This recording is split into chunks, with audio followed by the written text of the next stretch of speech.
The deciding factor was the smell of cigarette smoke. I quit smoking at the age of 11. I had smoked 10 packs of my mother's cigarettes and was not feeling very well. My brother laughed at me, saying that I was doing everything wrong. Later that day, I spoke with my favorite uncle, a sailor and a smoker. "If you smoke, Tosh, you'll never have money." I wish I had never started. He always called me Tosh, which I think was a pet name left over from his days in the Navy. I loved my uncle, and a short conversation with him made me wonder why I should smoke at all. The reason was obvious. I wanted to be like the big boys, like my brother. I wanted to be accepted as one of their own. It didn't take long to realize that they weren't really going to be impressed. They won't accept me because I'm too young. Moreover, I realized that I did not like the people I was trying to impress at all. So that's it. No more cigarettes. My resolve was slightly shaken when I started chasing girls. I wanted to impress them with how macho I was. Walking around the streets with a cigarette in my mouth seemed so cool. I hesitated until the coolest girl in school, Rebecca Davis. Let me kiss her. Rebecca was smoking and so cool. She was hanging out with guys my brother's age, and she let me kiss her. I was on cloud 9 until I got a taste. Ugh. If that's what smokers taste like, then I don't want any of it. I left Rebecca, who looked very hurt, and continued to live as before. Not cool and not smoking. I've always been considered a bit sociable. Ever since I was bullied on the playground, I tried not to show emotion. Hit them hard and hit them where it hurts, my uncle said. But above all, never let anyone see that you've been hurt. This is exactly what they want. And if they don't get it from you, they will move on to someone else. This worked against bullies, but left a side effect that was a little less desirable. I was left with an inability to show emotion. Years passed, and I found myself a nice, non-smoking girlfriend. Her name was Barbara, and we became friends immediately. 18 months later, I proposed to her, and she accepted. It was 23 years ago. A lot of water flowed under the bridge. We have 2 grown children, Henry, who was just graduated from university, and Zoe, who was nearing the end of her first year of study. With Barb, I could be myself, might have let my guard down a little. When my brother died of lung cancer, he was only 42 years old, and it hit me harder than I expected. For several weeks after his death, whenever I was alone, I would find myself bursting into tears. Barb would always find me and hug me until I stopped crying. Not a day went by that I didn't tell her that I loved her. Her friends asked her what it was like to be married to someone as insensitive as me. She always answered the same thing. "You don't know him? You see a cold, logical guy. I see a warm-hearted person who is ready to do anything for his family. He gets angry like any man. He just doesn't scream and yell like some people do. Frank is silent and seems even calmer. If you don't know him, you'll never guess that he's angry. We have become empty nesters, and I love it. Barb's libido seems to have increased, and we've become more adventurous. Even after all this time, my heart does some results when I look at her. I was always proud to be seen with her. But when she started caring more about her appearance, I was doubly excited. That's why I didn't notice right away. I thought that I was just getting excited and wanting her more and more. But the smell in our bedroom that Thursday night got me thinking, and I realized it wasn't that I was flirting more often, but that Barb was pushing me away more often. Barb had never had much of a sense of smell, while mine had always been keen. She didn't notice anything, but I caught everything. There were some smells I loved, like Barb's smell when I lay in bed next to her. I hated other smells. What I hated most was the smell of cigarette smoke. I hated the way it got into my clothes and hair and settled there. It was enough to spend an evening in the company of a smoker, and for several days I could smell the smell on my clothes. So the smell here in my own bedroom made me uneasy. I asked Barb about it, but she didn't feel anything. She said that I was imagining everything. Perhaps I would have believed her if I had not smelled this smell again next Tuesday. I called Barb into the bedroom and asked her about it, but she again denied there was any smell. On Thursday, the room smelled like air freshener.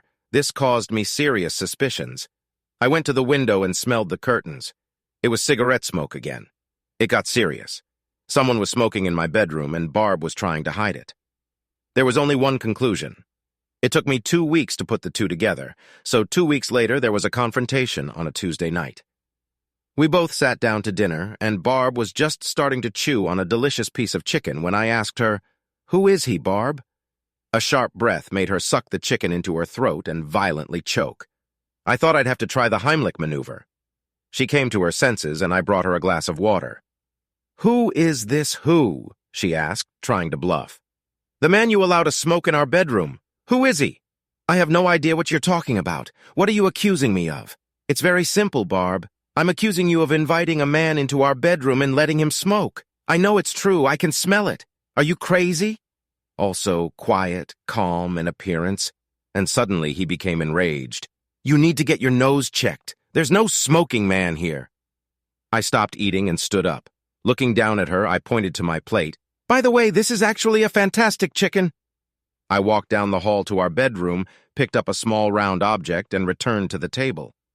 I went to the corner of the living room that I was using as an office and returned with my laptop. I sat down and started eating again. "Really excellent, Barb. You should try a little more. What you ate is not enough for a fly. I lost my appetite. Why did you bring all this?" After chewing another portion of chicken, I wiped my mouth with a napkin and picked up the round object. "This, my dear, is a Wi-Fi webcam. See the little antenna on the back? I left it in our bedroom today. I went to my laptop. This, as you know, is my laptop. And I assume you know that it supports Wi-Fi. It can connect to a webcam wirelessly. Today, a program was launched on it that included recording from the camera during any movement. I wonder what she wrote down this afternoon. Perhaps like a man smoking in our bedroom. Perhaps even sitting on our bed. Perhaps my dear wife lies next to him. Let's watch." Barb reached over and closed the laptop. "No, I don't want to look at it. Don't want to. It's all true. Here, I said it. Are you feeling happy? Happy? Do you think I should be happy to find out that my wife entertained another man in my bedroom and lay there while he smoked in our bed? No, I'm not happy. Now I'll ask you again. Who is he?" I can't tell you. You'll want to hurt him. And if you do, you'll go to jail. I can't stand it. I love you. Barb, I promise I won't touch him. So who is he? You promise. Do you really promise that you won't touch him? Barb, I gave you my word. I won't touch him. Have I ever broken a promise? She stopped for a moment and thought. No, didn't violate it. Okay, everything is fine now. I repeat, who is he? Her head dropped and she looked at her feet. His name is Richard Bryant. He is a college student. I see, and you as the head of student services were simply doing your job, serving the students. This is inappropriate and beneath your dignity, Frank. Okay, now all the cards are open. What are you going to do? Do you want to get a divorce so you can marry him? No, I don't love him. I love you. Don't leave me, Frank. Please, please don't leave me. And then what? Will you give it up? I'm not sure I can. I'd like to say yes, but I won't make promises I can't keep. Can't we just let things take their course? I know it's just a hobby, and I know he'll get tired of me. For God's sake, he's only 20. Soon he will want young girls, and it will all be over. What if I don't agree? Then I'll try to give it up, Frank. I really will. But the craving for it is so strong. When he is with me, I feel so alive. I'm not sure I can do it, Frank. Don't I make you feel alive? It's different with you, Frank. Being with you makes me feel loved. I'm so proud to be with you, but it's not the same. Please, Frank, please tell me you'll try. I really don't want to lose you. Can you try, Frank? Please. Don't know. I'll think about it and tell you tomorrow. I got up and started clearing away the dishes. Are you serious, Frank? Are you really serious? Will you think about it?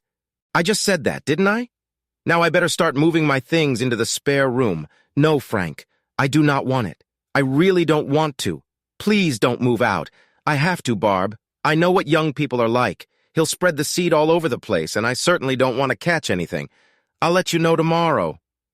I left Barb crying at the table and spent the rest of the evening moving all my things out of the master bedroom. On the next evening, Barb made beef stroganoff, my favorite dish, especially the way Barb cooked it. And again, she barely touched her dish. She just moved the food around the plate. When I finished eating, she sat and looked at me until curiosity got the better of her.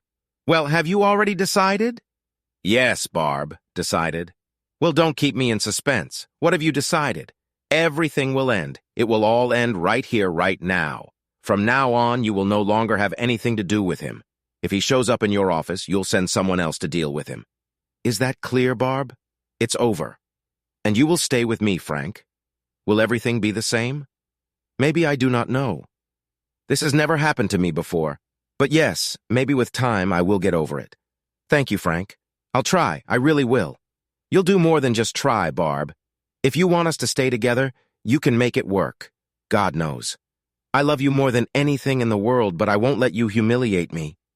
Will you move back to our bedroom? Not yet.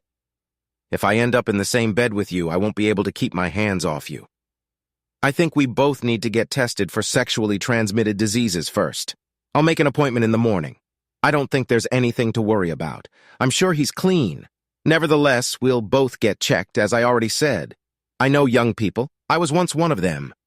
Frank, do you have to be like this? I'm just telling it like it is, Barb. And then, when we are both sure that everything is in order, I will think about moving in with you. For the next month, everything went well. Barb seemed to be more like her old self. She did everything she could to lure me back into the bedroom. She changed her clothes when she came home so that when I arrived, she was wearing short skirts or very tight jeans with a very thin blouse, usually without a bra. In the evening, she sat on the sofa next to me, hugged my hand, pressing it to her soft chest. At the end of the evening, she looked at me and said, "Well, I'm going to bed. Do you want to join me?" I even started to weaken. I was determined to wait out the entire 3-month incubation period for HIV. But after just a month, I wasn't sure I could continue like this. I loved her like there was no tomorrow. I wanted her constantly. I'm not a religious person, but I prayed that she would stay away from him. Then my nose did it to me again. She stood at the sink, draining the vegetables. She was wearing jeans that she must have sunk a lot of money into and a thin white t-shirt. Even from the back, I could see that she was without a bra. At that moment, I lost control of myself. I walked up behind her, put my hands under her arms, and started squeezing her breasts. She put the pan down, raised her hands to cover mine, and pressed herself tightly against me. That looks like my sexy husband," she said. She leaned against me again. When she did this, my nose was buried in her hair. Here it is. This smell, cigarette smoke, still the same cheap brand if I'm not mistaken. I stepped back. She was slightly taken aback when I pulled away from her. "What? What's happened? I shouldn't do this." "What do you mean you shouldn't do this? You're my fucking husband. If you don't have to do it, then who the hell should?" Sorry, I lost control for a minute. And well, I've been trying to make you lose control for the last month. I want you to lose control. I want my husband back. You really want me back. Do you really want it? She looked into my eyes, searching for something that could tell her what was going on. Yes, that's what I want. I've been telling you this for the last month. Are you sure? Are you sure you want me and not your young lover? No, of course not. I did what you said. I don't see him anymore. She was good, but not good enough. When she lies, she always takes off her wedding ring, and I've seen her do just that. There was also a tremor in her voice. I need to think. I'll be gone for a while. Can't this wait until after dinner? I'm almost ready to serve it. Just put it on a plate and cover it with a lid. I'll warm it up when I get back. I drove to the lake and sat there watching the windsurfers taking advantage of the evening sun. I sat there until sunset and then drove back home. Barb met me at the door, took my hand, and rested her head on my shoulder. Have you thought about everything? I nodded. I wish you would let me know sometimes what's going on in your head. No, Barb, I don't think you want to know. I ate alone while Barb watched. After dinner, I went to bed, leaving Barb to watch TV. The next day, I was sitting outside the lawyer's office waiting for them to return from lunch.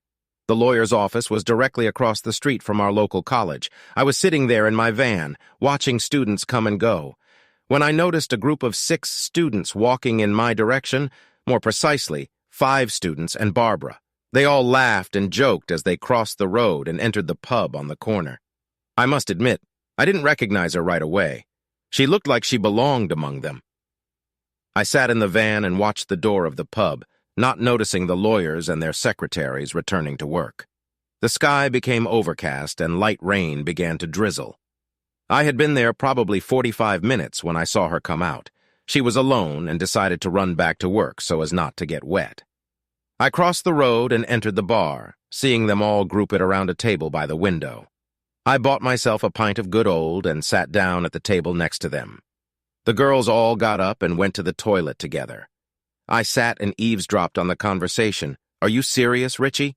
Actually, everything you want. I told you, boss, anything. I'll have to start watching tutorial videos to get some new ideas. And what are you going to do with her? Well, that is, she's a little old, isn't she? She can more than support me. Tell you what, Rich, You can give it to me when you're done. Well, then take it, Jonesy. So, are you going to leave her? Maybe it depends on whether I can't get Stephanie's attention. I'll give you 20 pounds for it. You can't even spend the night on 20 pounds, Jonesy. Hey, here's an idea. I can rent it out. They all laughed when the girls returned. What are we laughing at? Asked one of the girls. Richie is thinking about renting out his old lady, answered the one called Jonesy. Don't be so cruel, said the other girl. I think Babs is wonderful. I wish my mother was like her. I wish I had tits like hers, said the first girl.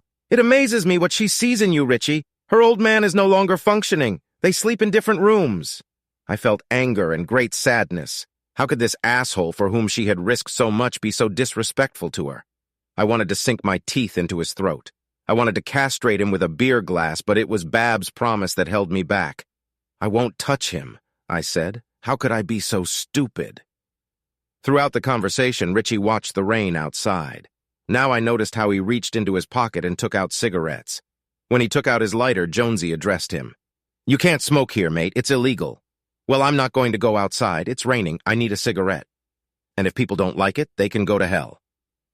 I took my beer and moved to the bar. Despite my best efforts, there was moisture in my eyes. I was wiping one when the owner of the establishment approached. Are you okay, buddy? What? Oh, yeah, I'm fine. Just cigarette smoke. It always makes my eyes sting. The owner looked around the bar. Richie tried to hide the cigarette in his clenched hand, but the rising smoke gave him away. So you all leave. Richie quickly put out his cigarette and showed it to the owner. Okay. Don't panic. Don't get ruffled. Fine. Keeping your hair down is good, Richie, Jonesy said, looking at the homeowner's bald head. I didn't tell you to put it away. I told you to get out. Now you have 10 seconds before I release the dogs. He started counting down from 10. Okay, we're leaving. Never like that damn pub anyway. In that case, you won't want to come back here. And that's good because all of you are forbidden from doing so. Now get out of my pub. As they left, Richie gave the pub owner the finger and one of the girls moaned. It's all your fault, Richie. Where do we go now?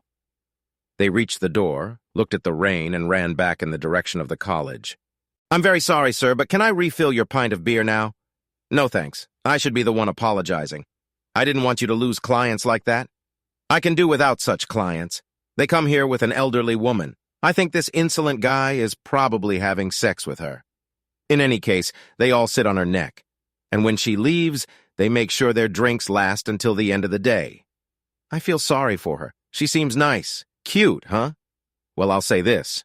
I wouldn't climb on it to get to you if you get my point. So what makes you feel sorry for her?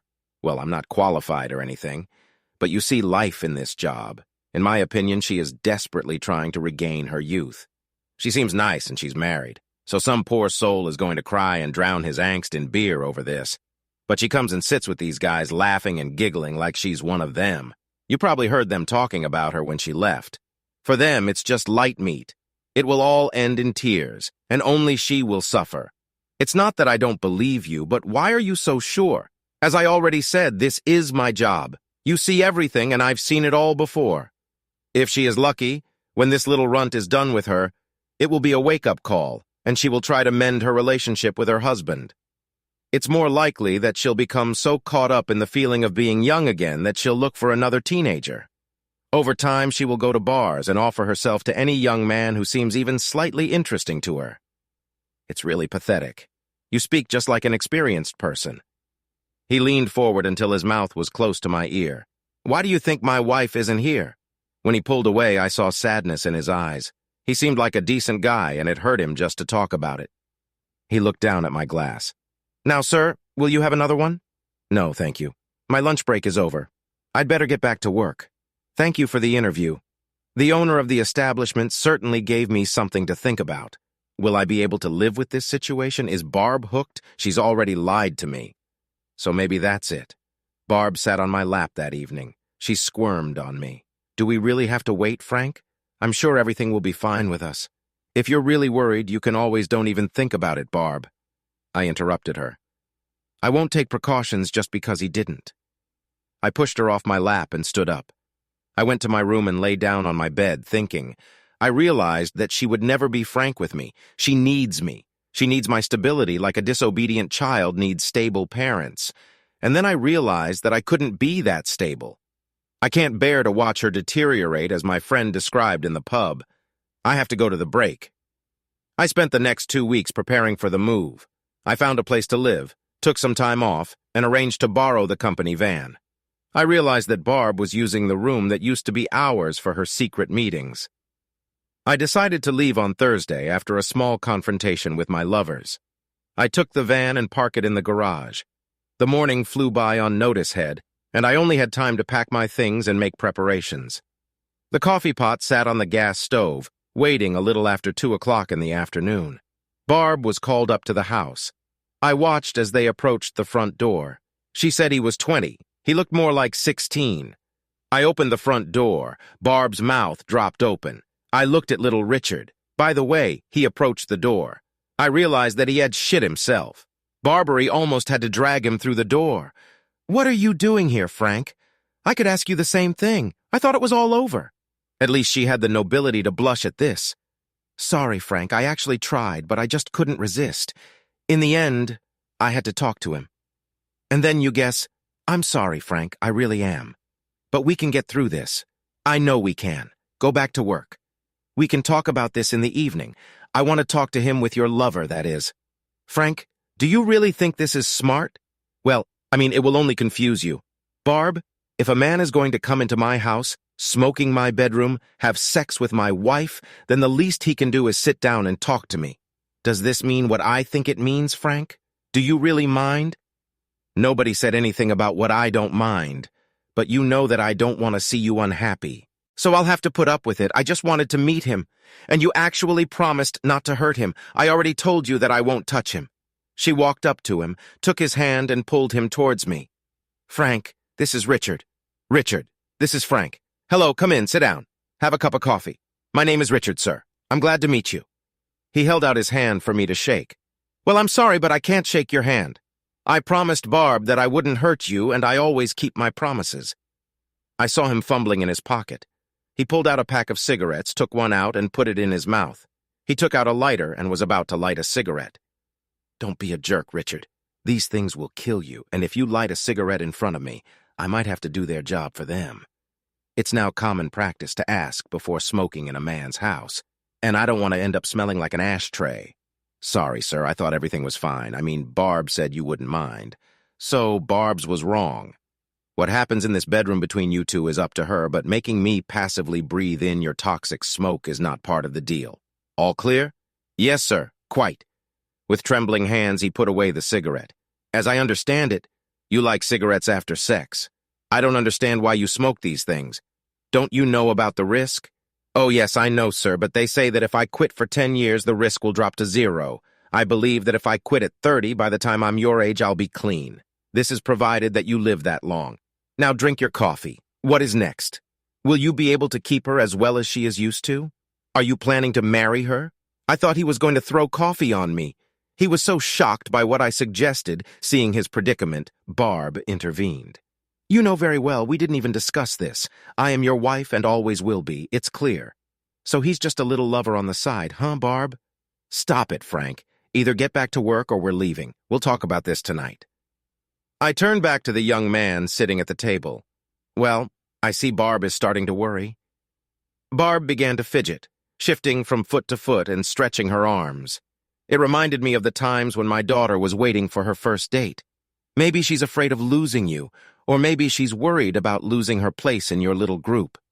For the first time, I saw a hint of recognition in his eyes, as if I had just confirmed that we had met before, but he couldn't remember where. "Still, it looks like I'd better get back to work and leave you lovebirds alone." "I must say, sir, you are taking this very well. I don't think I could do the same. It's called love, son. I've always sworn that I would make Barb happy for the rest of her life, and that's exactly what I intend to do." Barb came over and put her arm around my neck. "I really love you, you know." I didn't answer. Barb began to tug on young Dick's arm. He started to get up. "Are we done yet, sir?" "Of course," I said. "Go and have fun." He stopped when Barb dragged him away. "Sir, may I light a cigarette? If Barb doesn't mind, then go ahead." The master bedroom was separated from the kitchen by a partition as thick as one cinder block. I heard them giggle as they undressed each other. I walked around, collected the last of my things, carried them to the van and put them with the others, and then returned to the house. I poured coffee on the flame on the gas stove and left. An hour later, all my things were in the new apartment, and I went grocery shopping. When I unpacked everything and put it in its place, it was almost 6. I turned on the TV just in time for the news headlines. Tonight on Points West, a house in Kings North was destroyed by a powerful explosion, the announcer said. This caught my attention. I finished watching the national news and waited for regional reports. The regional headlines were read, and then I saw this. A street very similar to the one where I lived before. As the camera moved down the street, I saw 2 houses very similar to my neighbors' houses, and between them a pile of rubble where my small bungalow had been. Thank God I have insurance, I thought. A reporter stood in front of the camera and told her story. Around 3 o'clock this afternoon, the entire Kings North area was rocked by a powerful explosion, which shattered windows and houses throughout the area. The owners of the house, Mr. and Mrs. Bigelow, are believed to have been in bed at the time. Both were pronounced dead at the scene. A fire department officer walked into the frame, and the reporter jumped at the opportunity for an interview. So, Officer Reynolds, do we know what caused such a large explosion? Is this related to terrorism? We found no signs of explosives. Everything indicates that this was an explosive accumulation of gas. I'm afraid people don't treat him with the respect he deserves. Leave the gas valve open for a while, and all you need is an ignition source. Something as simple as turning on a light. Or lighting a cigarette, I thought. You can't say how the residents died. We'll have to wait for an autopsy for that. But it looks like it was because of the explosion. The reporter finished her story on camera, and I turned off the TV. I took out my laptop and turned it on. Barb's face looked up at me, and for the first time in years, I dissolved into tears. I stroked her face on the screen. I'm sorry, Barb. I couldn't let him do that to you. I couldn't watch this happen to you. Sorry, Barb. I love you, and I will always love you. Please forgive me. I sat there for a little over 2 hours. The computer has already entered sleep mode. I turned it on again, launched the browser, and found the telephone number of the TV channel news office, then dialed the number. It took some time talking to minor people before getting through to those who could make the decision. Hello, I said. You've just made a report from what's left of my house? Yes, the same one on Exeter Road. My name is Frank Bigelow, and you just told everyone I'm dead, but I must tell you that I am very much alive. I paused. Yes, and I don't smoke. Subscribe to our channel so that your second chaff doesn't cheat on you, and go ahead and listen to the next story, because this story is nothing compared to the next one. If you're under 18, don't even think about listening to the next one. Listening to the next one. Listening to the next one. Listening to the next one.